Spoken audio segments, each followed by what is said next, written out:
Buenos días a todos. ¿Cómo están? Muchas gracias por su asistencia.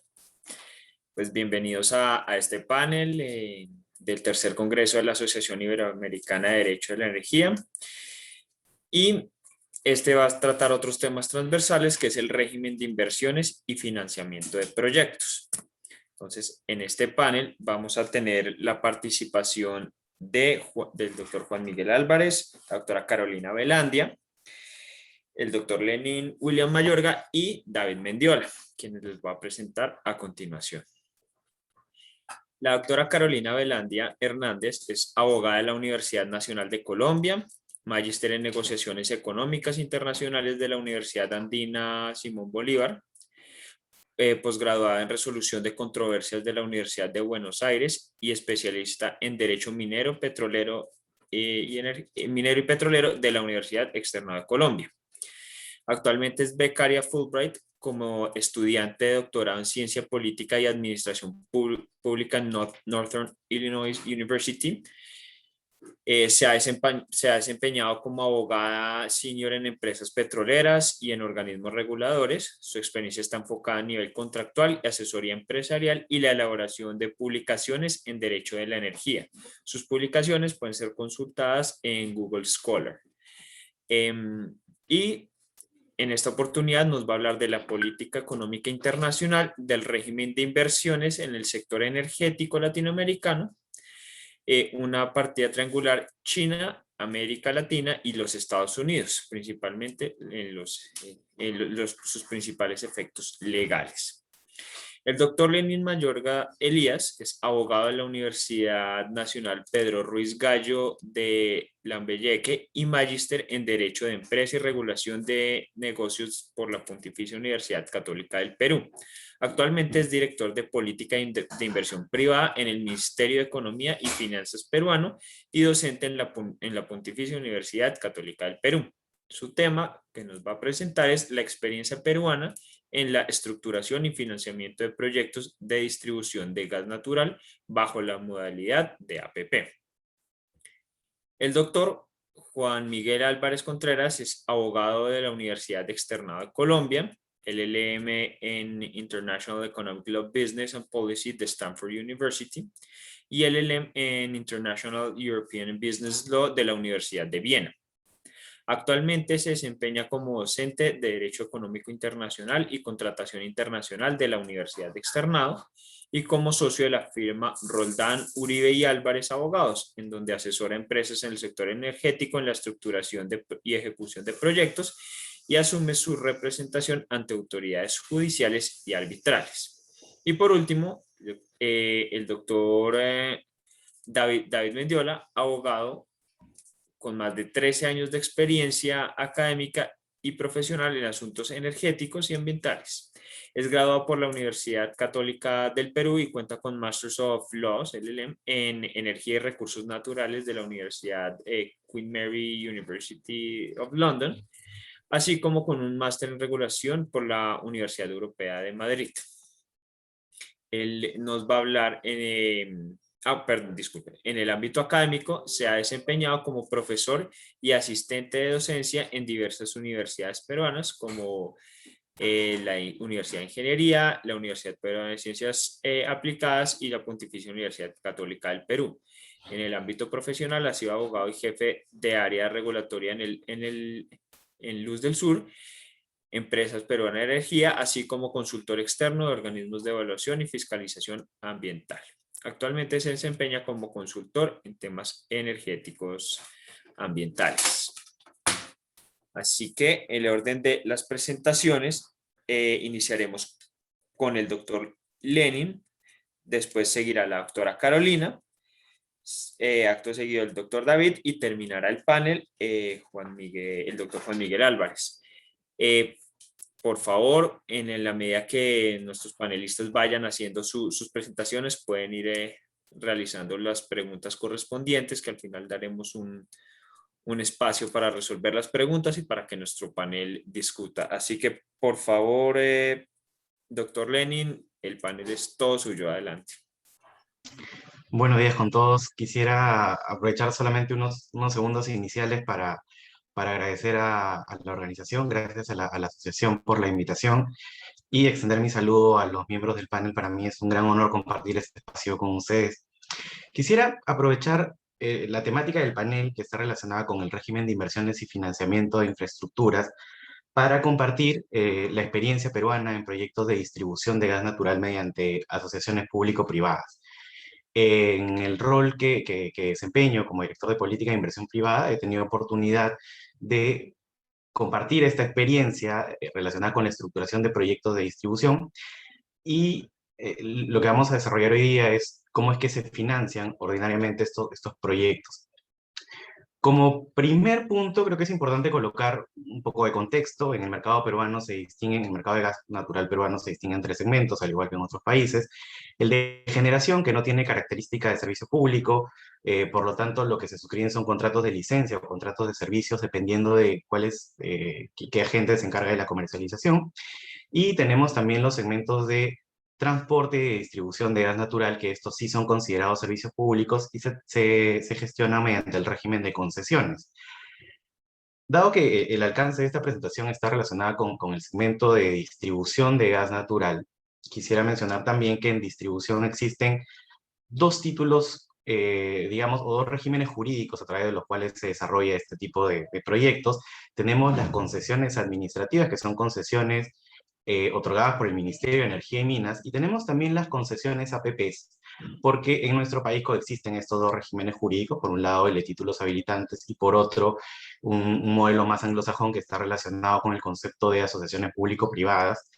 Y además, otro espacio que vale la pena mencionar es la existencia de autorizaciones para comercializar gas natural a través de camiones, de modo que tenemos, de alguna forma, tres regímenes jurídicos coexistiendo en el ordenamiento jurídico peruano. Por un lado, las concesiones de MINEM, por otro lado, las concesiones, contrato bajo la modalidad de APP, y por un tercer lugar, pues tenemos a estas autorizaciones de los camiones, a los que en el argot del sector energía se le denominan los GNCeros, porque son quienes transportan el gas natural a través de camiones.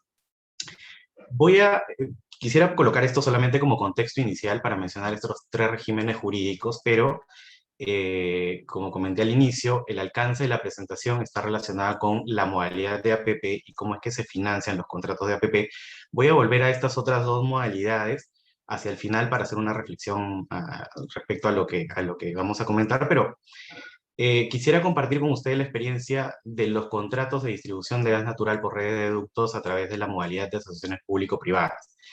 En el Perú tenemos ya 4 contratos firmados. Lamentablemente, el año pasado uno de estos contratos fue resuelto por razones que no se van a desarrollar en este foro, principalmente porque hay un arbitraje en curso sobre este tema entre el Estado peruano y el concesionario, pero tenemos alguna experiencia en la realización de estos contratos APP de distribución de gas natural. Y específicamente voy a comentarles la experiencia más reciente que tenemos con un contrato de concesión para la masificación de gas natural en las regiones del centro y del sur del país. Este contrato involucra 7 regiones, por eso lo llamamos el contrato de masificación de 7 regiones. Es un contrato que tiene un monto de inversión no tan alto, son 270 millones de dólares a 32 años. Los 2 primeros años se utilizan para desarrollar el sistema de distribución y los siguientes 30 años son para la operación y mantenimiento. Este monto de inversión de 270 millones de dólares es el monto de inversión necesario para cumplir un plan mínimo de conexiones. Este plan mínimo es lo que ha definido el sector como la necesidad de conexiones durante los primeros 8 años y asciende aproximadamente a 113.000 usuarios conectados durante los primeros 8 años. Lo segundo es que para financiar estos proyectos de APP se utiliza financiamiento exclusivamente privado. Es decir, el inversionista, el que se adjudica la buena pro del contrato de APP, concurre al mercado financiero, ya sea bancario o al mercado de valores, y obtiene un financiamiento privado. Una vez que este financiamiento es obtenido, regresa al Estado, presenta los documentos del financiamiento y se produce lo que se llama el cierre financiero.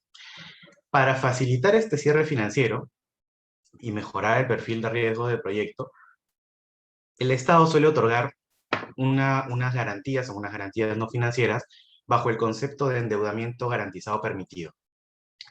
que tratando de simplificarlo bastante, implica básicamente que el Estado asegura a los financistas ciertas potestades de intervención en caso de que el contrato o el inversionista, el concesionario, no vaya cumpliendo con las obligaciones y de esa manera se busca alinear incentivos.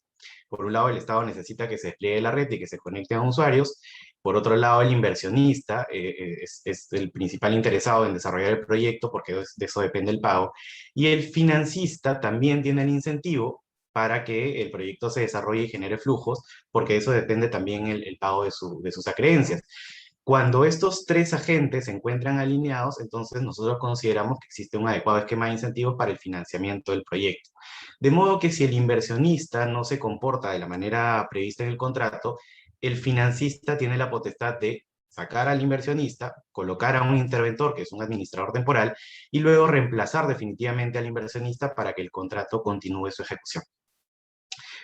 Esto es lo que corresponde respecto al financiamiento, es un financiamiento privado. Estos contratos de concesión bajo la modalidad de APP que se desarrollan son calificados como proyectos autofinanciados. ¿Qué significa, según la definición del ordenamiento jurídico peruano, que no necesitan fondos públicos? Pero en realidad no es que se paguen completamente con tarifas, sino justamente aprovechando los comentarios finales del foro anterior. Lo que existe aquí es una concurrencia de tarifas y de dos cargos tarifarios que ayudan a financiar el proyecto. Y esto es lo interesante y lo novedoso en el proyecto de masificación de 7 regiones, porque si bien mencioné que habían experiencias previas de 4 contratos suscritos, estos contratos no han tenido estos cargos tarifarios, estos fondos, desde el inicio. Este es el primer contrato que tiene efectivamente los fondos FICE y CICE, los cuales vamos a mencionar en un momento, pero digamos que los ingresos del proyecto, este es un proyecto autofinanciado y los ingresos provienen por un lado de tarifas y por otro lado de unos subsidios derivados de los fondos. ¿Cómo funciona este esquema de subsidios? Tenemos primero un FICE, un Fondo de Inclusión Social Energético, que es un fondo que es un cargo tarifario que se aplica principalmente a los usuarios de electricidad. Y este FICE tiene por finalidad pagar la conexión efectiva del usuario, algo que se llama servicio integral, que consiste en conectar la red que pasa por las calles y avenidas hasta el punto de ingreso al domicilio, y la acometida, que es ya la conexión efectiva del usuario dentro de la vivienda. Esto lo paga el FICE. Claro, el FICE está destinado a usuarios de tipo social, por lo tanto el FICE no cubre a todos los usuarios, pero sí tiene este alcance.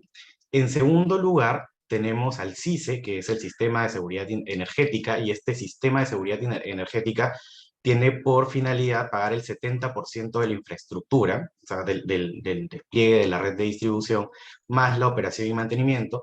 Y finalmente tenemos a la tarifa que remunera los costos, es decir, el costo efectivo del gas natural utilizado, y lo que no ha sido cubierto por los otros dos cargos tarifarios.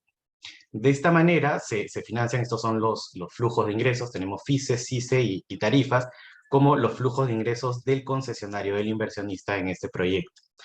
En condiciones normales, me refiero a los contratos anteriores, el concesionario o inversionista empieza a cobrar la tarifa solamente cuando la red está desplegada y cuando los usuarios empiezan a conectar. En el caso de masificación de 7 regiones, precisamente por esta dispersión geográfica que existe, se ha permitido un régimen especial respecto al FICE y el CICE, porque se permiten ingresos parciales por etapas, entendiéndose a la etapa, al espacio, a la región que se va a poner en funcionamiento.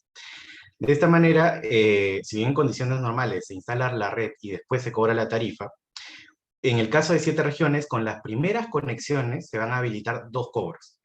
El primer cobro es el del FICE, que está relacionado, como les mencioné, con la conexión efectiva del usuario, y el segundo cobro es el de la tarifa.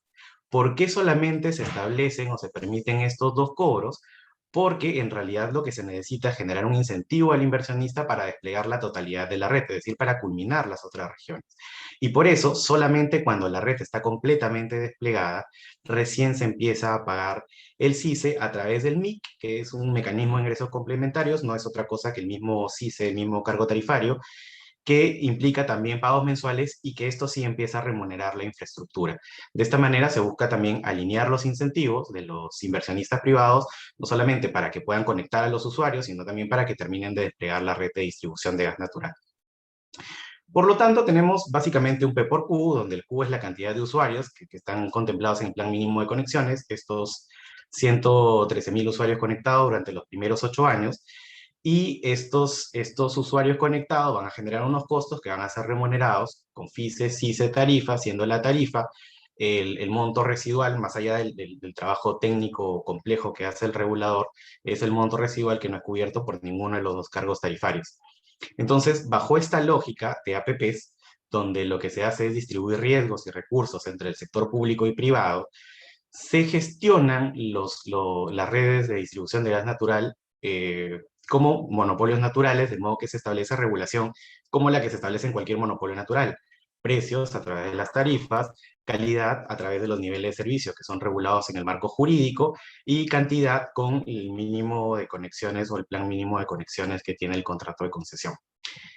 Esta es la forma en la que, bueno, en la que últimamente venimos estructurando y financiando los proyectos de masificación del gas natural, porque como les mencioné en las versiones anteriores, no se colocaban estos cargos tarifarios o estos fondos de manera inicial, sino que primero se exigía al concesionario desplegar la red y después de desplegar la red, ahí en ese momento sí se podía acceder a ciertos beneficios como FICE. El CICE nunca se utilizaba, en realidad el FICE es el único que se ha utilizado. Sin embargo, después de esto, y después de esta breve presentación de cómo funciona el financiamiento de proyectos, sí me gustaría hacer una reflexión adicional, porque en realidad, dado que en nuestro país, bueno, en el Perú, coexisten tres regímenes jurídicos, es importante ver una aparente, a ver, una concurrencia entre las concesiones sectoriales versus las concesiones APPs. La norma jurídica no establece una diferencia, no dice por qué deberíamos ir por APPs o por concesiones administrativas del sector energía y minas. Sin embargo, interpretando la norma se entiende que en las APPs el Estado sí puede retener riesgos y sí puede destinar recursos, cosa que no puede hacer en un modelo de concesiones administrativas donde todo el negocio se desarrolla a cuenta de riesgo del inversionista privado. Por lo tanto, va a tender a existir cierta preferencia por parte del sector privado a las modalidades APP, porque aquí se puede utilizar precisamente los fondos, los cargos, y de repente transferir alguna parte del riesgo al Estado. Quería mencionar además que si en un contrato de concesión APP, este contrato es resuelto, determinado antes de tiempo, el Estado paga el valor contable neto de los activos no amortizados. Es decir, si nos quedamos en el año 10, lo que hace el Estado es verificar cuánto de la inversión y cuánto de los costos se amortizaron en estos 10 años y pagar el valor en libros de lo que faltaba amortizar en los siguientes 20 años. Por lo tanto, también hay un nivel adicional de protección relacionado con el financiamiento de estas inversiones. Y bueno, además de esta concurrencia de título habilitante y contrato APP, también tenemos esta concurrencia entre las concesiones APPs y los comercializadores, que son estos llamados camiones GNCeros, porque en realidad el camión de GNC en el corto plazo funciona como un sustituto perfecto al servicio de distribución de gas natural, evidentemente con menores costos de acceso al mercado, porque son menos intensivos en capital. Y esto de aquí genera una disyuntiva que nos obliga a repensar un poco mejor la política en materia de distribución de gas natural, porque todos están asumiendo una parte de riesgo. Por un lado, el concesionario APP asume riesgos, como les he mencionado con el FICE, porque el FICE solamente cobra si los usuarios están efectivamente conectados, es decir, asume riesgo comercial por efectos de la instalación o de la conexión de los usuarios. En el CICE asume también el riesgo de disponibilidad de la red, porque si la red no está totalmente desplegada, luego no puede tener acceso al cobro del CICE. Y finalmente la tarifa, porque la tarifa cubre la parte no subsidiada por estos dos cargos tarifarios. Entonces, un concesionario APP sí asume parte del riesgo, a pesar de que tenga estas ayudas a través de los cargos tarifarios. Eso no significa que el comercializador no asuma también parte del riesgo, porque bajo el principio de confianza legítima, estos comercializadores han tenido una autorización, una autorización ilimitada a nivel nacional, sobre esa base ellos realizan inversiones en camiones también, no son tan costosas como desplegar una red de ductos, evidentemente, también realizan inversiones y de pronto se les diga que no van a poder trabajar en ciertos espacios, puede generar también una afectación a los derechos de estos proveedores. Y finalmente, por el Estado, si bien denomina esto concesiones autofinanciadas, queda clarísimo que lo que está haciendo es utilizar recursos que están a disposición del Estado, que provienen de cargos tarifarios, es decir, de usuarios de otros sistemas, que buscan aportar también al desarrollo de la masificación de gas natural. Por lo tanto, no debería estar permitido, o no debería ser la regla que, siendo el Estado el que califica estas estructuras como monopolios naturales y por lo tanto le impone ciertos tipos de regulación, luego sea el mismo Estado quien permita la competencia directa con los GNCOs, con estos camiones comercializadores, que finalmente están atendiendo al mismo mercado. Quizás lo primero que deberíamos tener es algunos criterios para definir claramente cuándo no solamente los inversionistas, sino también el Estado debe recurrir a la modalidad de APP o a la concesión administrativa, o en qué segmentos deben estar los comercializadores de gas natural. Y un segundo objetivo podría ser evitar el descreme de los mercados, quizás limitando la participación de estos camiones de comercialización de gas natural hacia aquellos segmentos en los que efectivamente el Estado aún no puede desplegar la infraestructura, que sería claramente la solución definitiva. Espero haber cumplido con los tiempos, les agradezco muchísimo. Esto es lo que quería compartir con ustedes respecto a la experiencia peruana. Muchas gracias. Muchas gracias, doctor Lenin. Muy interesante ese tema. Ahorita, después de la presentación de todos, le estaremos realizando unas preguntas acerca de su presentación. Entonces, ahora sigue la doctora Carolina Velandia, así que por favor, adelante. Buenos días a todos y a todas. Si escuchan un poco de sonido, es que aquí en Northern Illinois University ya empezó a moverse un poquito la vida después de la pandemia, un poquito más. Entonces, bueno, yo soy Carolina y hoy voy a hablarles de la política económica internacional del régimen de inversiones en el sector energético latinoamericano. Creo que estos 2 días hemos hablado del sector energético y entendemos que es un todo. Estamos hablando de fuentes fósiles y estamos hablando de fuentes renovables. Pero hemos estado hablando mucho de qué es política pública energética y no hemos definido completamente qué es esta política pública energética. Según lo que dicen los estudiosos aquí en Estados Unidos, como Sabatier, Webb y demás, entienden que política pública son todas esas estrategias y mecanismos políticos, administrativos, financieros, que se utilizan específicamente, explícitamente para promover un objetivo. En este caso, el objetivo es o desarrollar las fuentes fósiles o desarrollar las fuentes renovables. En mi ponencia, en mi argumento, lo que yo les quiero compartir el día de hoy es que la política económica internacional, que son todas esas relaciones comerciales, de capital, financieras que se dan entre diversos actores, estados, organizaciones no gubernamentales, especialmente empresas, son las que en realidad determinan ese intercambio económico en el sector energético, en el sector petrolero, en el sector minero, en el sector de las energías renovables. Entonces, la política energética latinoamericana en realidad opera en un contexto que está determinado por esa política económica internacional. Yo sé que a nosotros como abogados nos gusta pensar que primero está la ley, que primero está el principio de seguridad jurídica, ¿verdad? Pero lo que yo les estoy proponiendo, que es lo que estoy haciendo en mi estudio de doctorado, es entender que es esa dialéctica entre la política y la economía la que determina esos cambios en la regulación. Porque esas motivaciones y toda esa gama de relaciones que hay entre los diversos actores son los que finalmente determinan qué tipo de inversión se da. Entonces, en ese sentido, las empresas estadounidenses y las empresas chinas han sido fundamentales en los últimos 20 años en América Latina. Si pensamos en realidad cuál ha sido esa dinámica entre estas empresas, podemos plantear el argumento de que la política energética latinoamericana, que está protegiendo esa inversión y ese financiamiento del que nos hablaba el doctor Lenin, está determinada y está influenciada por un juego grande que se está dando a nivel global, que es la relación Estados Unidos, China y América Latina. Incluso en la conferencia anterior, cuando estábamos hablando de hidrógeno, podíamos ver que toda la posibilidad de acceder a esa tecnología cuando países latinoamericanos no desarrollan per se propiamente esa tecnología, sino que tenemos que comprar la tecnología. Además, el sector energético latinoamericano requiere altas formas de financiación, altas fuentes de financiación. Nosotros estamos dependiendo de estas empresas internacionales.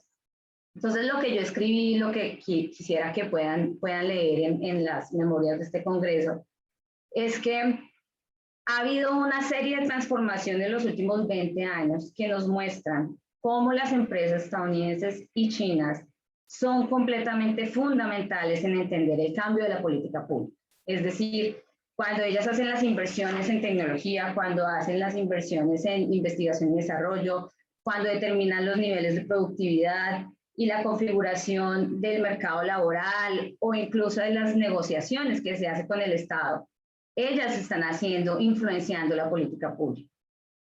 Entonces, ¿qué ha pasado estos 20 años de una manera muy general? ¿Qué es lo que van a encontrar en mi ponencia? Es que estos 20 años hubo como podemos decir que hay un momento de quiebre.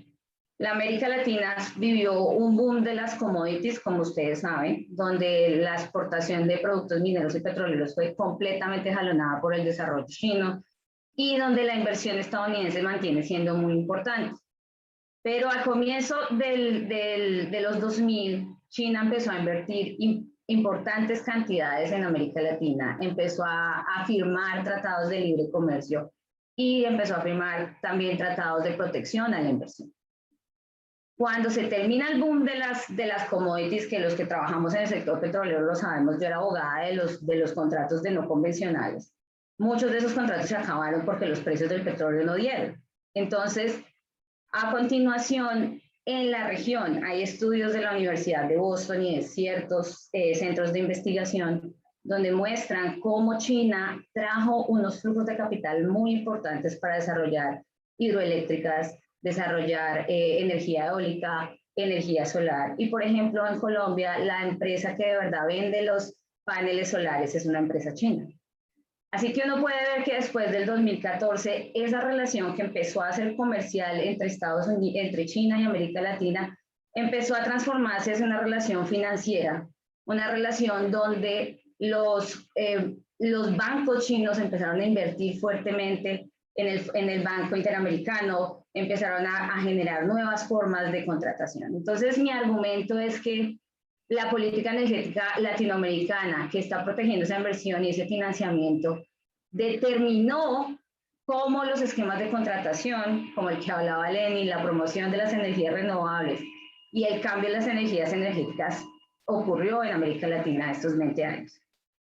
Y esto tiene que ver un poco con los estudiosos, la gente que se dedica a este tema, ha planteado que hay varias formas de entender qué es lo que está pasando en América Latina. Entonces tenemos un argumento que dice que en realidad lo que está haciendo China es tratar de tomar el poder global energético a través de controlar los mercados energéticos y por lo tanto quiere convertirse en el poder hegemónico. Esa es una explicación que viene mucho desde el realismo, entonces tenemos gente como Yerkin o Ellis o otros autores que están pensando es que China está como objetivo en su inversión en infraestructura en particular, en esos megaproyectos y tenemos publicaciones que han hecho análisis en Centroamérica y en América del Sur de cómo la inversión en energía renovable ha sido posible por los mecanismos de financiación que China plantea. Entonces, tiene esa lógica. Sin embargo, hay otra teoría, otro argumento importante, que es el que a mí más me parece interesante, y es, hay una serie de variedades, nuestras economías y nuestras sociedades en la América Latina son muy diversas y diferentes al norte global. Nosotros tenemos nuestra propia versión de capitalismo, donde tenemos élites que manejan ciertos negocios, donde tenemos unas empresas que tienen que entrar a negociar con esos grupos importantes, esos grupos de interés importantes. Entonces, en ese contexto, las empresas en realidad son un actor que puede determinar la política pública dependiendo de que también les va en la negociación con los grupos de interés domésticos, que era un poco lo que veíamos también ayer en las conferencias del Congreso. Entonces yo creo que para ir como al centro de mi argumento, yo creo que analizando un poco los datos que tenemos de los organismos internacionales como la EIA y como el Banco Mundial y también como estudios que han hecho en México con el maestro Dussel, los estudios de Gallagher, de Ordines y otros, en donde ya han hecho análisis cuantitativos y cualitativos de qué correlación hay entre Estados Unidos disminuyendo su hegemonía en América Latina y reduciendo su inversión, y China incrementándola y generando nuevos esquemas. ¿Cuáles son los impactos jurídicos que yo identifico como abogada? Entonces, lo primero es que hay una nueva forma de préstamos de deuda pública que están enfocados en la construcción de infraestructura. Estos están completamente consolidados en hidroeléctricas, transportes, algunas veces tienen educación, incluso incluyen algunos esquemas de aprender chino o mandarín en donde desarrollan esos proyectos. Y estos se encuentran condicionados a la contratación de compañías chinas para que vengan y hagan la hidroeléctrica, hagan ya la ejecución del contrato como tal. También incluyen mano de obra, también incluyen suministro de equipos, incluyen pues la transferencia de tecnología, pero una transferencia que es solo de uso. Hay otros esquemas que se han presentado que son préstamos de deuda pública sin condicionamiento, que simplemente son préstamos que los bancos chinos están haciendo en América Latina. Otras son formas de financiamiento de inversión que no pueden entrar como en el marco de deuda externa, sino que es una especie de financiación con pago en especie. Y son esquemas que se han presentado sobre todo en Ecuador, en Venezuela, en Brasil, se han otorgado en Argentina. Y esto es lo que significa es que China le da un préstamo al Estado, pero el pago se debe realizar o en petróleo, o en carbón, o en algún otro mineral.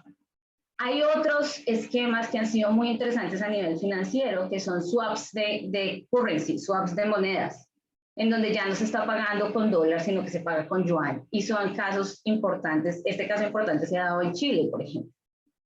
Pero yo creo que la mayor impacto que uno puede ver en lo que hemos observado de los colegas de México, en los colegas de Perú y en las presentaciones de Brasil, que es fascinante, que soporta mi idea, mi tesis, que es lo que yo quiero escribir en mi doctorado, y es que cuando se dieron los cambios de las leyes en energías renovables, fue porque hubo empresas chinas que empezaron a correrle un poco el espacio a las empresas americanas y empezaron a generar negociaciones interesantes con los grupos de interés en nuestros países. Y entonces tenemos leyes como la 27195 en Argentina, tenemos la 12187 en Brasil, y tenemos una serie de regulaciones que salieron y que implementaron incentivos fiscales, reducieron aranceles, generaron algunos esquemas de subsidio para desarrollar el sector de las energías renovables en América Latina. Entonces, mi tesis es que esta promoción en general de las inversiones, tratando de irnos hacia lo que son las energías renovables, todavía no viene mucho de que nuestros líderes estén pensando, se nos va a acabar el petróleo, tenemos que buscar alguna otra cosa que genere un cambio económico y social importante, porque también está la opinión pública y los esquemas de consumo que tenemos en América Latina, sino que para mí las empresas han sido unos actores fundamentales fascinantes de entender, porque ellos son los que están pensando no solamente que las empresas por sí mismas quieren volverse más eficientes y hacer una transición de energía limpia, sino que además están pensando en cómo participar en ese mercado que se está creando. Entonces, mi conclusión, que es lo que me encantaría que ustedes por favor leyeran y me dieran sus comentarios, porque pues esta es mi idea para escribir mi libro, mi siguiente libro. El libro anterior que escribí fue sobre no convencionales en Colombia en el 2017, ojalá lo encuentren. El siguiente libro que estoy escribiendo es cómo la política energética latinoamericana está influenciada por esta relación tripartita, esta renegociación entre las relaciones Estados Unidos, América y China, cuando ya tenemos China generando tratados de libre comercio, generando acuerdos de inversión, que cambian los esquemas que teníamos firmados en el marco del Consenso de Washington en los 90. porque nosotros que somos abogados, abogadas, nos encanta ir a mirar el contrato y a mirar cómo nos cambiaron las reglas de juego. Es de donde nosotros pues asesoramos a nuestros clientes y entendemos qué pasa con el sistema. Pero lo fascinante es entender que nosotros estamos en medio de un juego global, un juego que está buscando mantener ciertos esquemas de control o controlar o tener bajo vigilancia ciertos mercados, porque hay otros mercados que se están abriendo.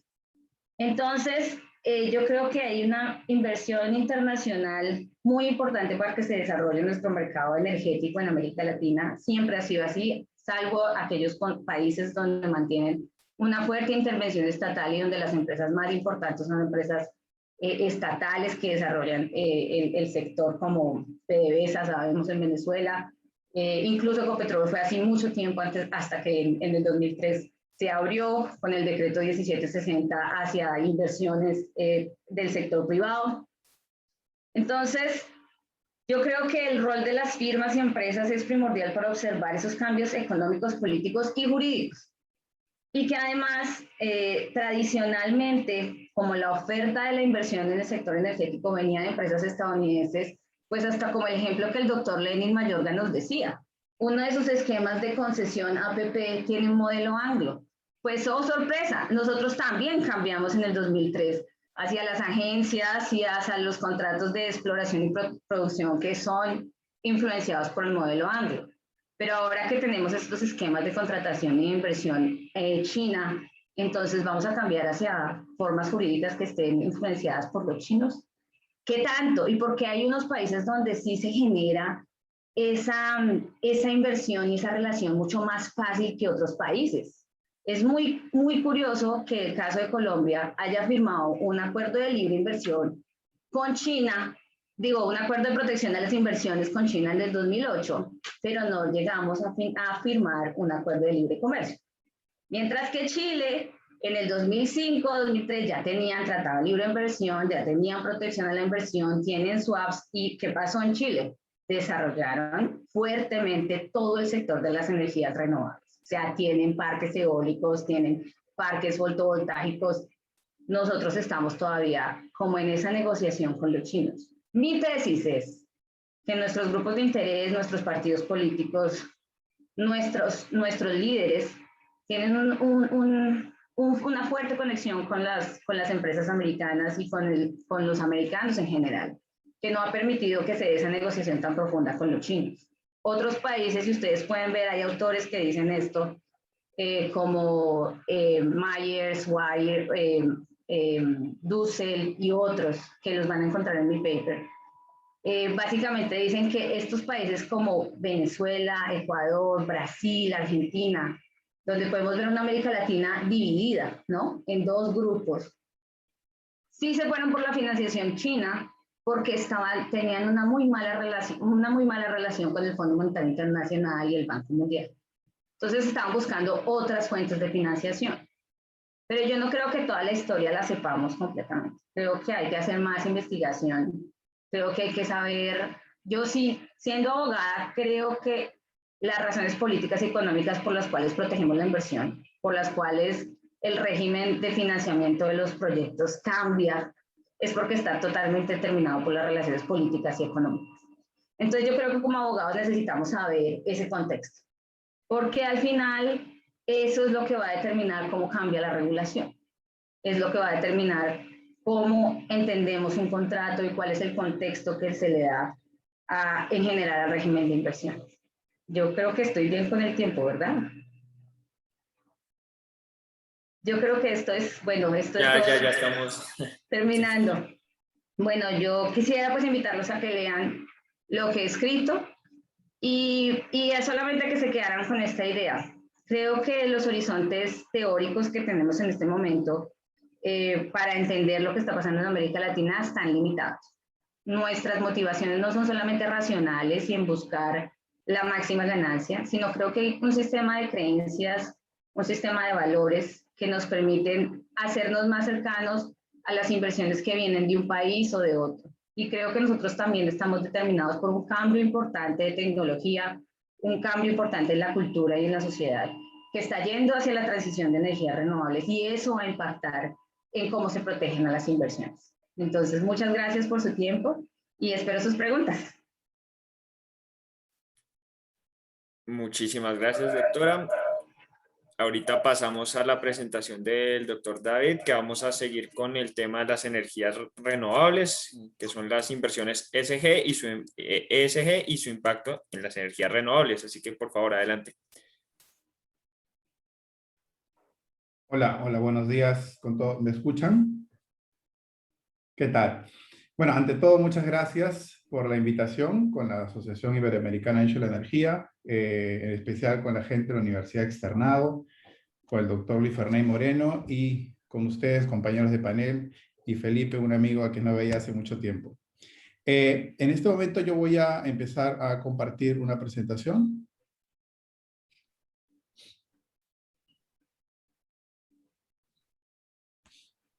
¿Me avisan si es que se aprecia? Se ve perfecto. Ok, el tema que vengo a compartir con ustedes es el de inversiones ESG y su impacto en los proyectos con energías renovables.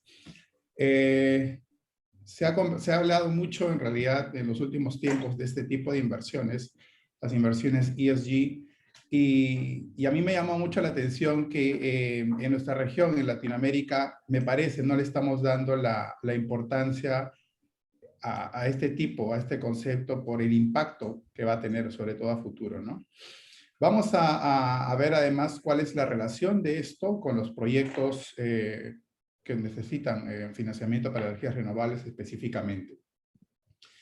A ver, empezaremos definiendo lo que es una inversión ESG o ESG, voy a decirlo en inglés o español. Si bien no existe una definición oficial, sino más bien una que se forma de acuerdo a las prácticas y a los estándares actuales, se puede decir al menos que una inversión ESG cumple con lo siguiente, ¿no? Es una inversión que considera componentes ambientales, sociales y de gobernanza corporativa, como lo dice su nombre. Y creo que también que esta otra definición hace justicia a lo que engloba una inversión ESG, que es una inversión que busca obtener no solo una ganancia para el inversionista, sino además un impacto positivo y a largo plazo para la sociedad en general.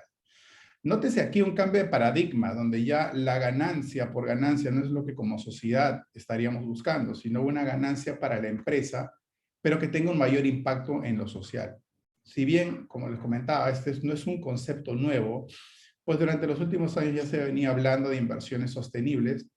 Lo cierto y lo nuevo aquí es que estamos hablando de un concepto englobador. La tendencia muestra que las inversiones acuñadas como ESG son cada vez reconocidas con mayor importancia, no solo por parte de los inversionistas institucionales, sino de aquellos que dirigen y regulan las políticas públicas. Y ello se debe a la preponderancia que cada uno de estos componentes ha ido ganando durante el tiempo, ¿no? Cuando hablamos de una inversión ESG nos referimos a tres factores. Empezaremos a tratar cada una de estas letras. La E definitivamente está relacionada a environment o a la connotación ambiental, donde tenemos pues que tomar la importancia debida a que todas estas inversiones van a tener un impacto en el medio ambiente de forma directa o indirecta. ¿Y cuál va a ser la respuesta de las empresas y los gobiernos a esto? El cambio climático, la mitigación y la adaptación, como ha sido establecido en el Acuerdo de París, el control de emisiones de gases de efecto invernadero, la preservación de la biodiversidad. Yo no puedo realizar una inversión bajo estos estándares sin cumplir con ello. Minimización de residuos, prevención de la polución, calidad de agua, uso, reuso y reciclaje, descarbonización del suministro de energía, creación de nueva infraestructura más sustentable, por ejemplo, para lo que vamos a hablar a futuro, la creación de nuevos proyectos con energías renovables. Luego pasamos a lo que sería el factor S, o S, social. Definitivamente no se concibe una empresa que no respete los derechos humanos o que no quiere o invierta en alguien que va a utilizar niños para hacer estas funciones, alguien que no quiera preocuparse por el bienestar y la mejora de las comunidades, el respeto al derecho a los pueblos indígenas y originarios, las condiciones para los trabajadores, una cadena de suministro sustentable, que significa que desde el comienzo, desde que se crea el producto hasta el momento de su consumo, su disposición final, tiene que haber un rasgo de sostenibilidad. El correcto tratamiento de los derechos de los consumidores, que también está establecido aquí. Y finalmente, como G del ESG, tenemos lo que sería el gobierno corporativo o governance, el buen y transparente gobierno corporativo, que no son solamente las reglas por las cuales las instituciones se rigen, sino que estas además hoy por hoy tienen que ser no solo buenas, sino transparentes. Los códigos de conducta, prácticas justas de comercio, los reportes en aras de esta transparencia tienen que estar auditados. Debe haber un adecuado control de gestión de intereses, es decir, del lobby, bastante conocido en la región, mecanismos de control antisoborno y finalmente reporte de sostenibilidad. Esto no es una lista taxativa, por supuesto, es una lista general solamente para dar un panorama de lo que las inversiones ESG necesitan. Ahora, muchos de ustedes se preguntarán, pero si ya existen obligaciones de carácter, no sé, ambiental, laboral, ¿por qué es necesario enfocarnos en esto llamado ESG? Y la respuesta es que ello no ha sido suficiente. Lo que estamos buscando ahora es cambiar una perspectiva, hay un cambio de visión sobre el tema, pasar de un esquema obligatorio, por ejemplo, de cumplimiento normativo, a un esquema win-win para el inversionista y la sociedad. En esta imagen se aprecia bastante cuál es la interrelación entre estos tres componentes. Como se ve, todos forman parte, si bien son independientes, forman parte de un todo. Y es hacia allí, hacia donde deberíamos estar orientando las inversiones en Latinoamérica. Vamos a hablar brevemente de lo que serían los orígenes de este concepto ESG. Si bien no hay un concepto oficial, esto está muy bien tratado en algunos instrumentos o acuerdos internacionales. Que en este caso voy a mencionar 4. El primero son los principios de inversión responsable de las Naciones Unidas del 2015, que fueron aprobados por la Secretaría General, cuando se invitó a diversos inversionistas institucionales, es decir, bancos de inversión, fondos de pensiones, etcétera, a sumarse a esta iniciativa.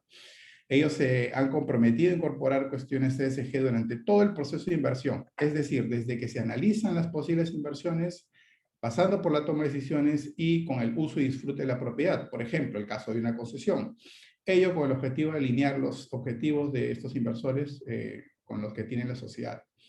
El siguiente es, los Objetivos de Desarrollo Sostenible de las Naciones Unidas, aprobados en el 2015 y que son bastante conocidos y difundidos, en particular con los objetivos 7, 12, 13 y 15, referidos a energía asequible y no contaminante, producción y consumo responsable, acción por el clima y la vida de los ecosistemas terrestres. El tercer punto, que es importante para entender los orígenes de esto, es el Acuerdo de París sobre el Cambio Climático. Como ustedes saben, este es el acuerdo climático global más ambicioso de los últimos 20 años, después del Protocolo de Kioto. Y lo que busca es que no se superen los 2 grados centígrados en comparación a los niveles preindustriales. De hecho, se trata que no se supere los 1.5 grados. Y ello definitivamente requiere de mitigación y adaptación, lo que sí o sí influye sobre inversiones ESG. Y finalmente, el Pacto Verde Europeo, el European Green Deal, aprobado en 2019, que es un paquete de medidas muy ambicioso y completo que la Unión Europea ha aprobado con la finalidad de que todos los flujos financieros, la mayoría de flujos financieros, vayan hacia actividades sostenibles en los Estados miembros de la Unión Europea.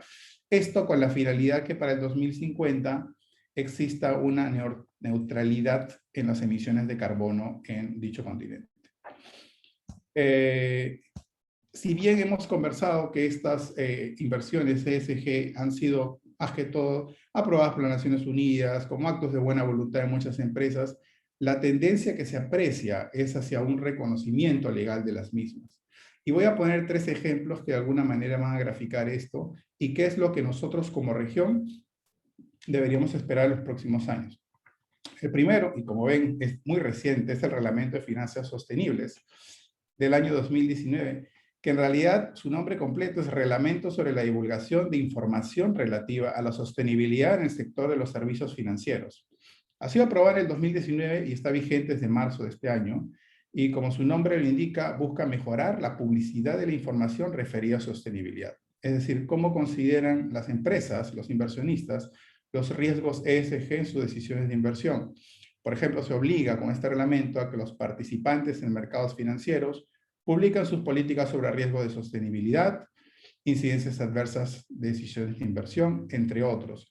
Es muy comentado el caso de Chevron, por ejemplo, que antes de la aprobación de este reglamento comenzó a invertir en energías renovables, por un lado, de alguna manera para limpiar su imagen, pero dentro del grupo empresarial, el core business de Chevron, por supuesto, es la explotación de hidrocarburos, que tiene una huella de carbono muy alta. Lo que justamente busca este reglamento es ver cómo diversificar eso para que las inversiones sean realmente sostenibles, tal cual como se muestran.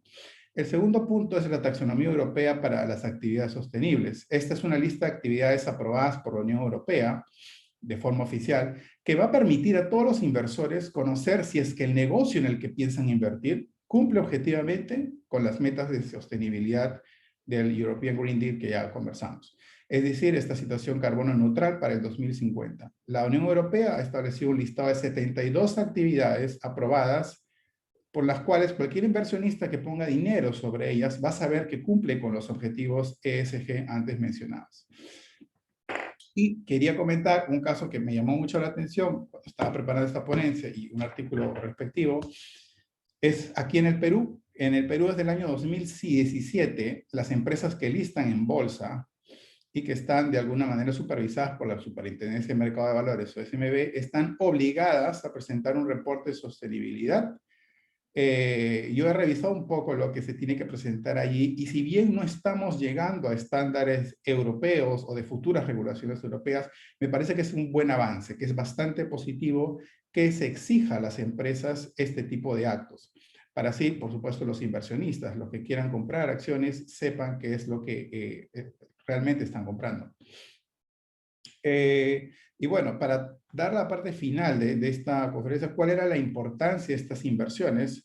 Es indudable su impacto en la sociedad, pero sobre todo en el mundo de las energías renovables. En el mundo de las energías renovables, convencionales o no, no son ajenas a la aplicación de criterios ESG, pero lo que sí es cierto es que tienen algunas particularidades. Por ejemplo, las inversiones con energías renovables son inversiones revisadas con mucho mayor detalle. Al tratarse de fuentes limpias, van a ser escudriñadas con mayor detalle y además al ser parte de fuentes energéticas, de la industria energética, van a tener tres ojos encima. ¿Y por qué? Porque el 75% de emisiones globales se hace, justamente proviene de la industria energética. Y si bien estos proyectos son considerados como limpios per se, por ejemplo, muchos de ustedes pensarán, bueno, una planta solar, ¿no? Fotovoltaica o eólica, ¿qué tanta contaminación puede hacer? Y lo cierto es que sí lo hace. Hay muchos riesgos de impactos durante su construcción. Una mini central hidroeléctrica con posibles inundaciones, hay un impacto en el ecosistema y eso tiene que ser medible, tangible y cumplido. El otro punto es que hay una mayor presión del inversionista sobre el proyecto. Los inversionistas van a mirar permanentemente qué es lo que ocurre con su capital y eso va a hacer que no nos sorprenda en el futuro que durante la construcción de un proyecto veamos a la empresa, al accionista, al inversionista pidiendo cambios en el mismo, inclusive a la empresa que desarrolla en sí la actividad. El tercer punto muy particular es que las inversiones ESG o los componentes ESG nos van a permitir atraer mayores capitales hacia el sector renovable, que es el sector de fusiones y adquisiciones, o el M&A que se ve mucho. En este momento hay una migración de capitales de otras industrias energéticas hacia el sector renovable. Por ejemplo, lo que viene haciendo BP, Repsol, Total, Shell. Es por ello que el sector de M&A ya mostró un crecimiento constante, sostenido en los últimos años en el mercado europeo.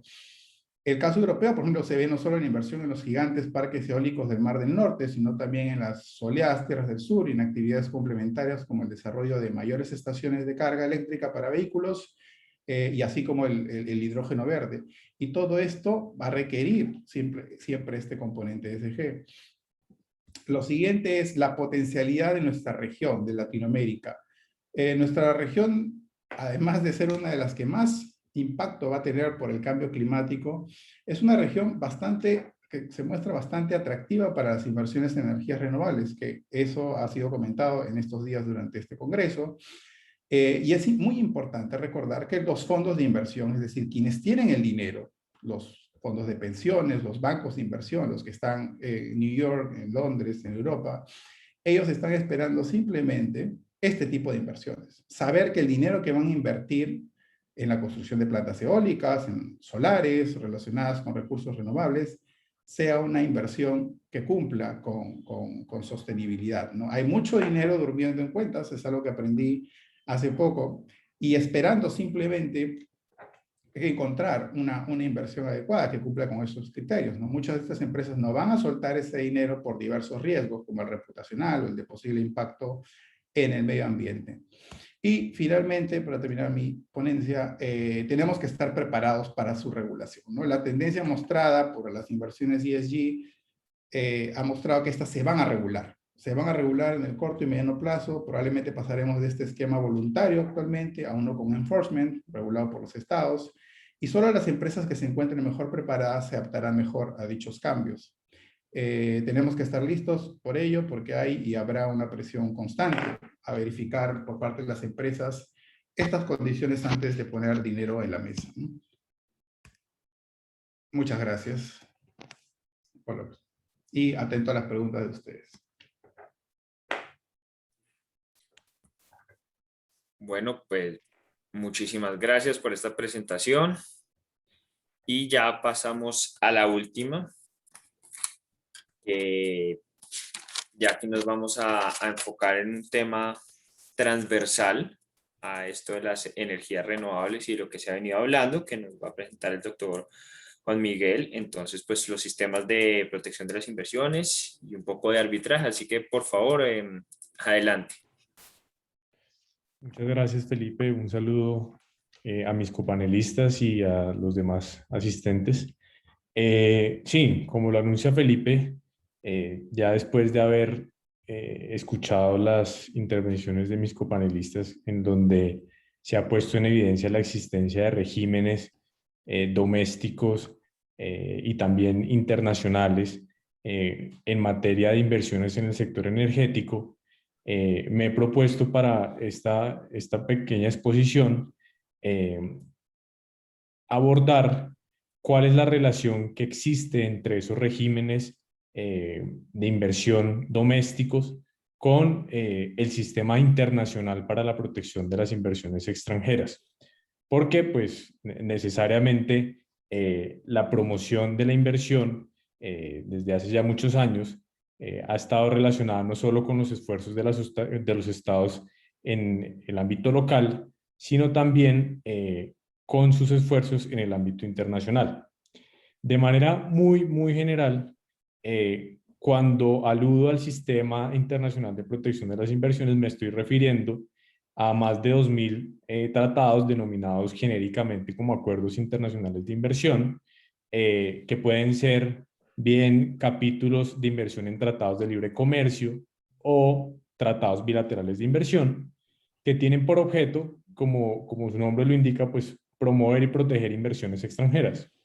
Esos tratados usualmente consagran dos tipos de derechos a favor de los inversionistas protegidos. Unos derechos sustanciales que básicamente buscan proteger a los inversionistas frente a tratos discriminatorios frente a los inversionistas locales o frente a los inversionistas de terceros países.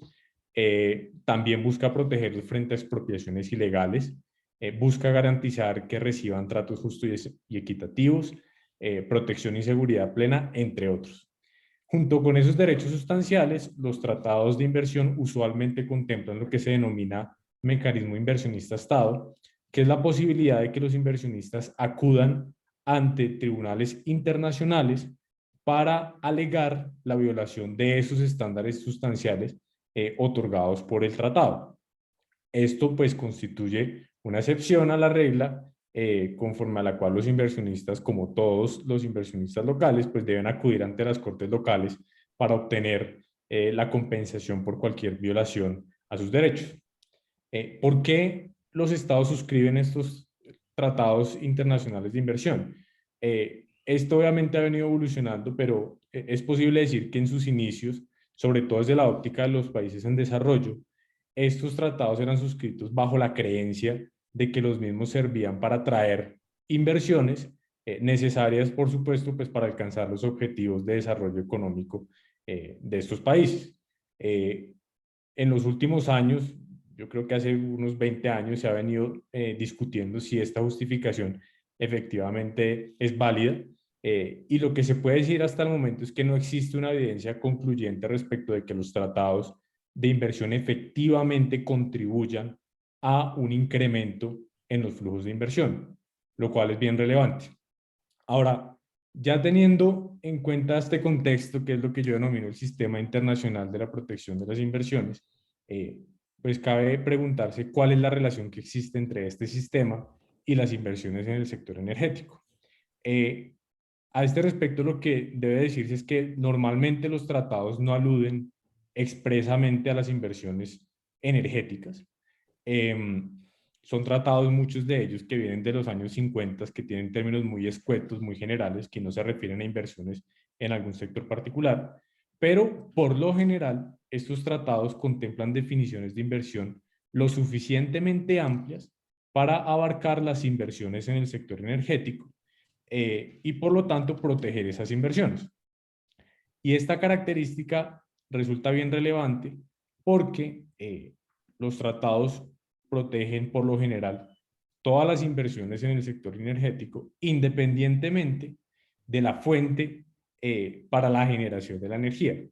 Es decir, estos tratados históricamente han tenido potencial para proteger inversionistas en sectores que implican altas emisiones e inversionistas en sectores que implican bajas emisiones. Por eso es que se dice que estos tratados son ciegos frente al medio ambiente o climatológicamente ciegos. Dada esta realidad, entonces, pues, los tratados han sido utilizados, de hecho, en más de 150 casos, por inversionistas involucrados en actividades como extracción, transporte, refinamiento, venta y quema de combustibles fósiles utilizados para la generación de energía y que por tanto implican altas emisiones. Y ha sido utilizado, por ejemplo, para cuestionar medidas del Estado dirigidas a desmontar esas unidades de generación o a reducir esas emisiones en aras de alcanzar los objetivos definidos internacionalmente, por ejemplo, como lo mencionó el doctor David, en el Acuerdo de París. Recientemente se conoció que la empresa alemana Uniper anunció su intención de demandar a Holanda por la decisión de ese país de ordenarle el cierre de una planta de carbón para el año 2030. Al mismo tiempo, como venía diciendo, como los tratados son climatológicamente ciegos, pues ellos tienen potencial también para proteger a inversionistas en energías renovables. Por ejemplo, y el caso paradigmático es el de España, cuando el Estado adopta medidas tendientes a modificar o eliminar incentivos que se otorgaron para atraer las inversiones en energías renovables. El caso de España, pues es que es muy conocido. España ha sido objeto de más de 40 demandas por su decisión de modificar y posteriormente eliminar un régimen de incentivos tarifarios a favor de la energía solar y ha sido condenada en más de 12 casos. Actualmente, que tiene que ver con nuestra región, México ha aprobado una reforma a su ley de energía que tiene como efecto básicamente pues eliminar varios de los incentivos creados en el año 2013 para atraer inversiones y entre ellas inversiones en energías renovables, y ya se conoce de varias notificaciones de intención de inversionistas protegidos, por ejemplo, bajo el USMCA y el NAFTA 2.0 con Estados Unidos, y pues tiene ese potencial también.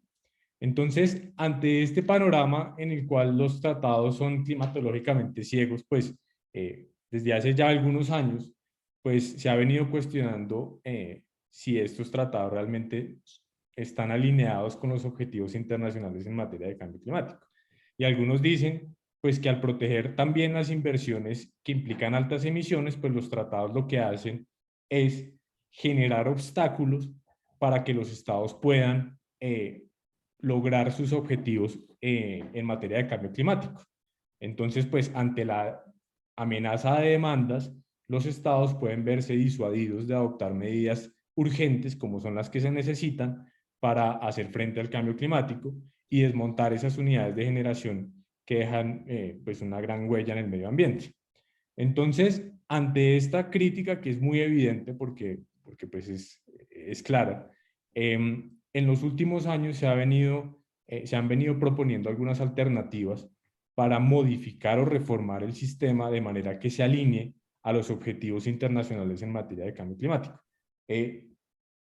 Puede referirse uno en este momento, sin intentar ser exhaustivo, al BID modelo de Holanda del año 2019, que contempla expresamente una disposición en la cual las partes reafirman su compromiso para cumplir las obligaciones contraídas en acuerdos multilaterales, incluyendo el Acuerdo de París.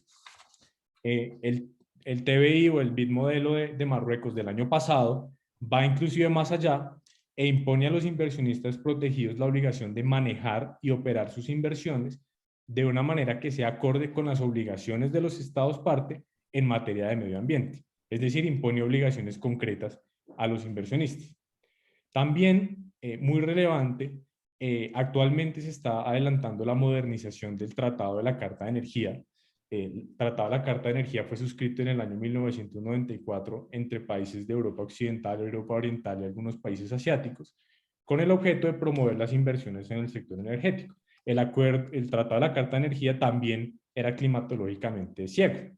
Y en el proceso de modernización de este tratado, la Unión Europea, que ha sido muy activa en todos estos temas de cambio climático, propuso primero que se incorpore un lenguaje parecido al de el CETA, que es el Acuerdo de Libre Comercio con Canadá, que busca básicamente proteger el derecho de los estados a emitir regulaciones en interés público, y dentro de esos intereses públicos está la protección del medio ambiente.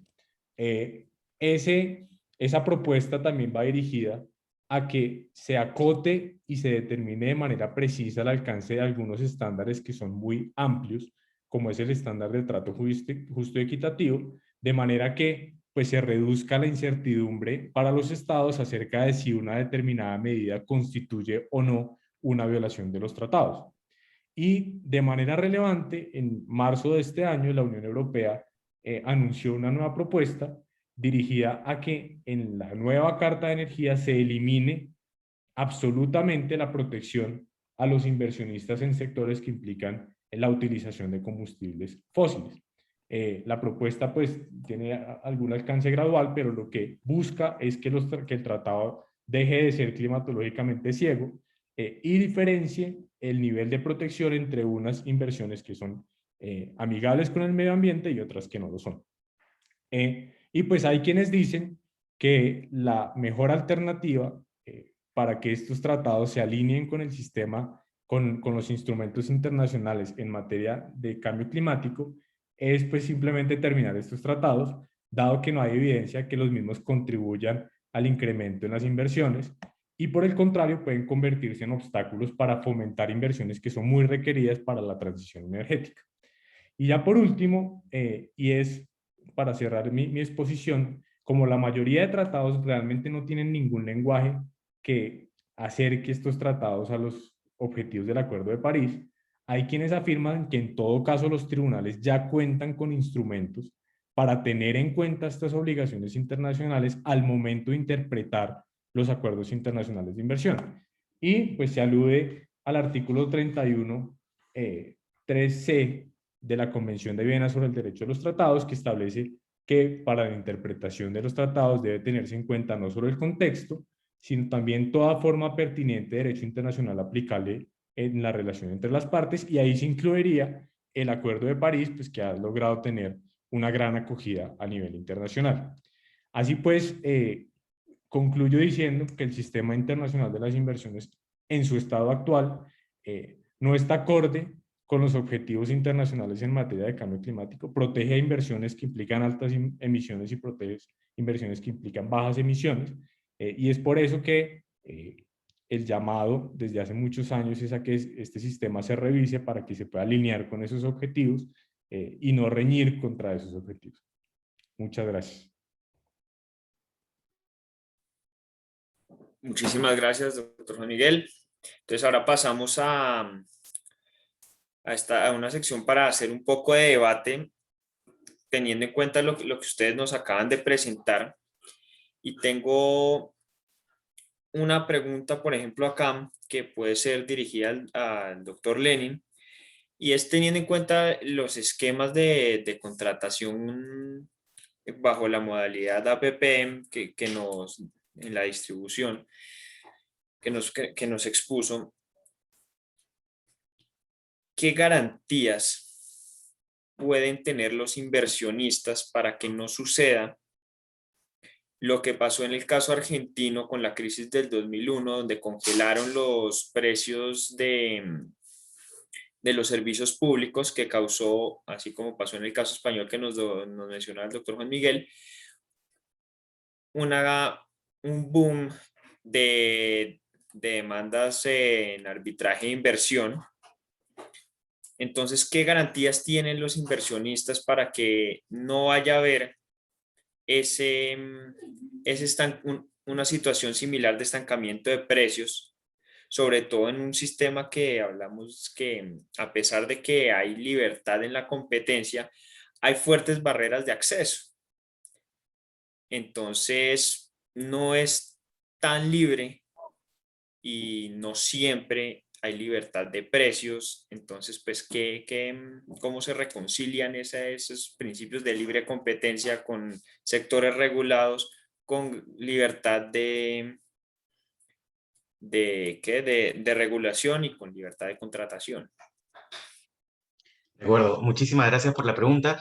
En realidad, dado que nosotros manejamos este régimen de APPs, los regímenes de APPs están dirigidos a generar justamente confianza, seguridad jurídica. Hoy en día en el Perú estamos en una discusión coyuntural política. Sin embargo, el modelo vigente que viene de la Constitución de 1993 establece que se pueden firmar contratos leyes.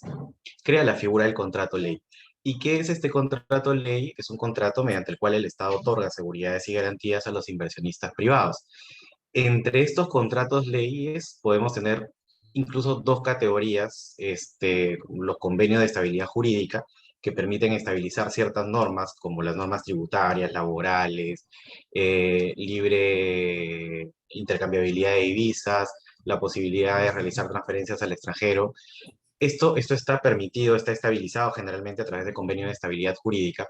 Por otro lado, tenemos también los contratos ley, estos contratos de seguridades y garantías, donde el Estado brinda un respaldo a todas las obligaciones que están contenidas en el contrato, de modo que si en algún momento existe un incumplimiento tal magnitud que pueda ser reclamado por el inversionista puede acudir al arbitraje nacional e internacional.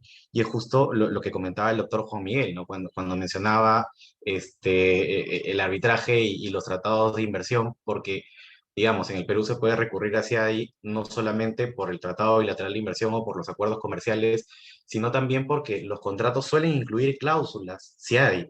Entonces, en Perú el CIADI es la sede preestablecida contractualmente para solucionar cualquier controversia derivada del contrato de concesión o el contrato de APP.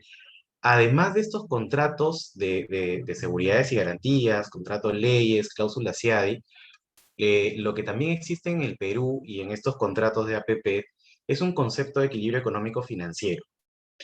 Y en razón de este principio de equilibrio económico financiero, lo que se permite es incluir una cláusula de equilibrio. De modo que si por cambios en la norma se impactan los ingresos o los costos del inversionista, el Estado está obligado a restituir el equilibrio económico financiero.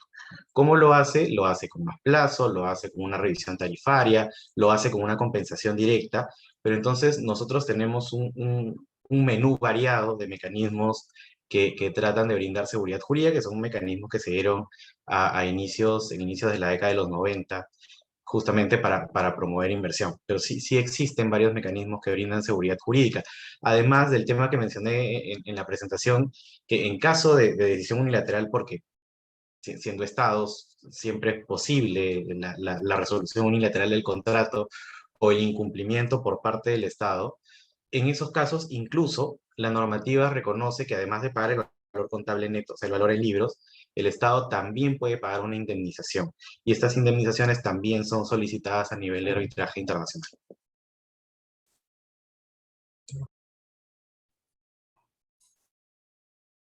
Ok, clarísimo. Ese tema de estabilidad jurídica es súper interesante y actualmente es bastante debatido. Entonces creo que es un tema bastante presente.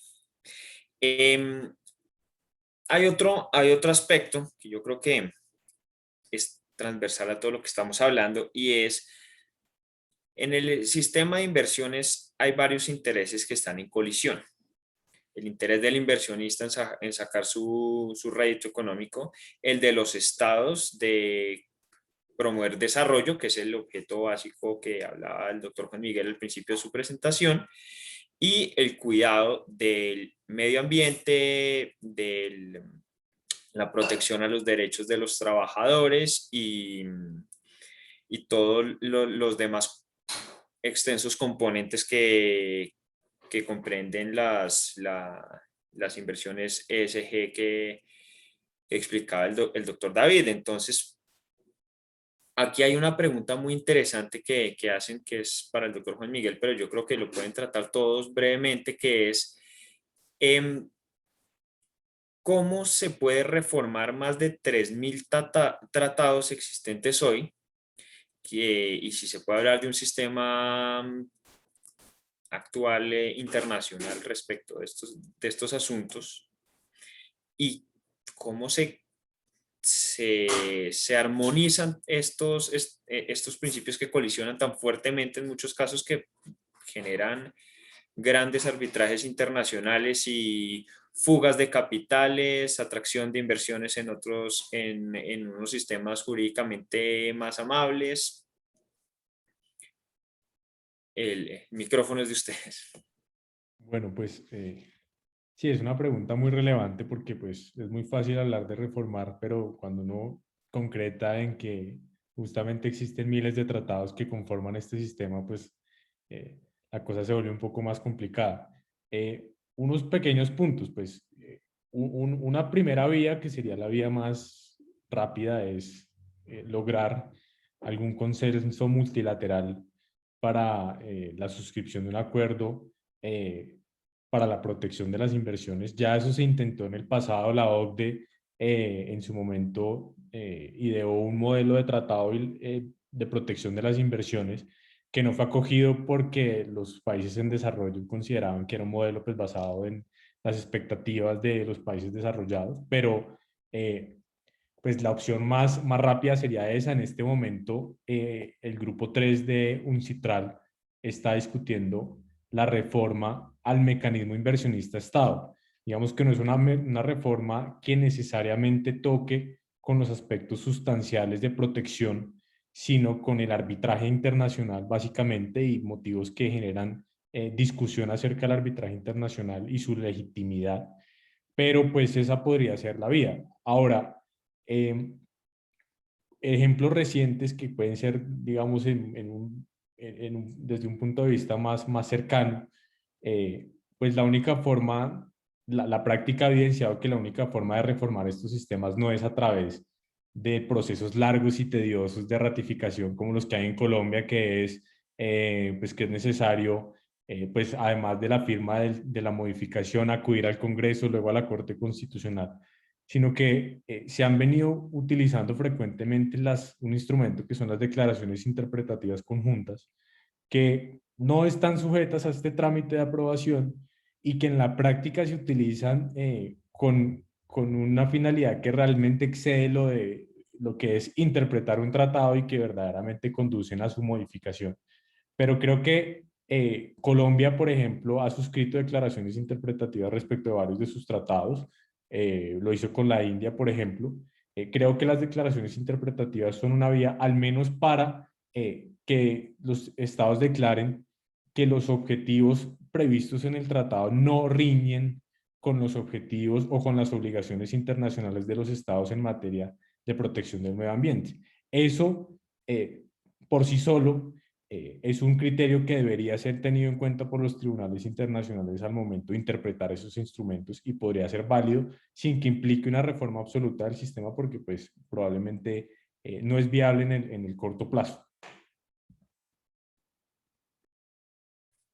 Muchas gracias, doctora Carolina. Doctor David, ¿algún comentario para complementar lo expuesto? Bueno, yo sí creo que la negociación implica que los organismos multilaterales tengan un poco más de legitimidad y que no solamente los estados, sino que las comunidades, las personas que se ven afectadas por este tipo de proyectos, porque son los que reciben directamente las externalidades, puedan participar de esos foros y de esa manera tengan más legitimidad. Porque podemos tener esquemas de protección de la inversión, pero tenemos muchos proyectos que no se pueden desarrollar por la oposición que las comunidades hacen y ahí hay un debate muy grande. Entonces, yo creo que en realidad, como se modificó el GATT en su momento, que después se convirtió en la Organización Mundial del Comercio, y esa regulación es una regulación extensiva y fue una negociación larga, la negociación que se tiene que hacer en pensando la transición energética y pensando que incluso, así como decía el doctor David, incluso las grandes empresas del mundo que controlan el sector petrolero están haciendo su propia transición hacia energías renovables y hacia formas eficientes en manejar su propio desarrollo productivo y su tecnología. La negociación tiene que ser una negociación entre el norte global y el norte y el subglobal. Y las instituciones tienen que reflejar, sí, una protección a las inversiones, obviamente, pero una protección que haga posible que la transición a las energías limpias sea justa y donde los que participan, todos los que se ven envueltos en el proceso puedan hablar. Yo creo que eso en general, también la aplicación del convenio OIT 169 y de las consultas previas y todo lo que sabemos que implica, puede generar que sea una transición un poco menos traumática y que los estados puedan cumplir con su objetivo, no solamente de desarrollo económico, sino de desarrollo humano y social. Pero eso sí implica un diálogo abierto y donde muchos actores puedan participar de manera honesta y transparente. Sí, bueno, por mi parte, yo creo que hay que dar una mayor preponderancia a lo que es el Estado per se, si estamos hablando sobre todo de arbitraje internacional y de estos tratados de inversión. Me pongo a pensar mucho en esta figura acuñada hace poco de derecho administrativo global, ¿no? Y qué es lo que cada uno de los estados puede hacer, puede aprobar. Y cuál va a ser la respuesta de los inversionistas frente a ellos, sobre todo en un contexto en el cual nosotros buscamos una transición energética limpia, pero a la vez tratando de incentivar estas inversiones, ¿no? Y lo primero que se me viene a la cabeza es el caso uruguayo Philip Morris contra Uruguay, donde finalmente el tribunal arbitral interpretó en grato favor un principio de deferencia hacia las regulaciones que el Estado podía poner. Este caso es muy sencillo, es un caso donde esta empresa que produce tabaco fue afectada por las regulaciones aprobadas por el gobierno uruguayo y esto obviamente le representó una pérdida económica, pero al momento de evaluar el caso, el tribunal estableció que, bueno, ya habían pasado los suficientes años como para entenderse que la actividad y el poder del Estado en este caso podía ir más allá. Es decir, si ahora yo establezco una regulación que va a cambiar, por ejemplo, a partir de mañana, voy a comenzar a pedir que las refinerías de mi país emitan menos cantidad de partículas contaminantes, esa empresa no necesariamente por ello tiene que ir a un tribunal arbitral. Vamos a analizar el tema y vamos a entender, y el tribunal arbitral entenderá así, que estamos ante una emergencia ambiental y ello tiene que ser así considerado, ¿no? Bueno, yo quisiera solamente agregar un poco, bueno, comentar que internamente a nivel peruano nosotros también estamos en una disyuntiva entre la forma en la que se tratan estas cláusulas o estos acuerdos de inversión, porque lo que sucede a nivel de ejecución de contratos, de APP y de contratos en general, es que como los contratos tienen preestablecida al CIAI como sede para los arbitrajes, suele confundirse el concepto del arbitraje de inversión en el sentido de estándares de protección con, digamos, una controversia comercial derivada de un cumplimiento común. Entonces, tenemos contratos en los cuales el Estado incumple un plazo para entregar un terreno o incumple alguna obligación preestablecida en el contrato y terminamos finalmente en CIADI. por algo que puede ser resuelto como un arbitraje comercial y no necesariamente bajo estándares de protección internacional. En esa disyuntiva es donde también nos encontramos nosotros y precisamente estamos tratando de encontrar un punto medio que permita brindar la seguridad que nosotros siempre proclamamos, pero también cuidando el efecto reputacional que puede tener un arbitraje o un resultado en contra de un arbitraje si hay. Ok, muchísimas gracias. De verdad, muy interesante todo lo dicho. Yo creo que uno puede concluir que el, el sector energético es muy complejo, ya no es solamente las regulaciones nacionales, que pues claramente, como lo decía la doctora Carolina, a raíz del boom de las regulaciones para las energías renovables, pues claro, tiene un impacto importante, pero el derecho internacional es fundamental para el desarrollo de este sector, ya que no es solamente una única fuente basada en un tratado de inversión que en su gran mayoría son de lenguajes muy genéricos y que, como decía el doctor Juan Miguel, no cubre todas las necesidades de protección y atracción a los inversionistas, pero es un universo de fuentes de hard law, de soft law, que permiten un complemento muy importante para que las diferentes alternativas que hay de generación energética, de fuentes energéticas, se desarrollen en nuestros países, y que es muy importante aprender de los casos como el caso español, el caso argentino, donde los cambios abruptos en la regulación pueden tener efectos importantes y que, como bien lo dice el doctor Lenin, hay diferentes mecanismos de solución de controversias, como incluso es el arbitraje comercial internacional, que donde donde se puede sacar un provecho importante y no necesariamente acudir a mecanismos como lo es el arbitraje de inversión.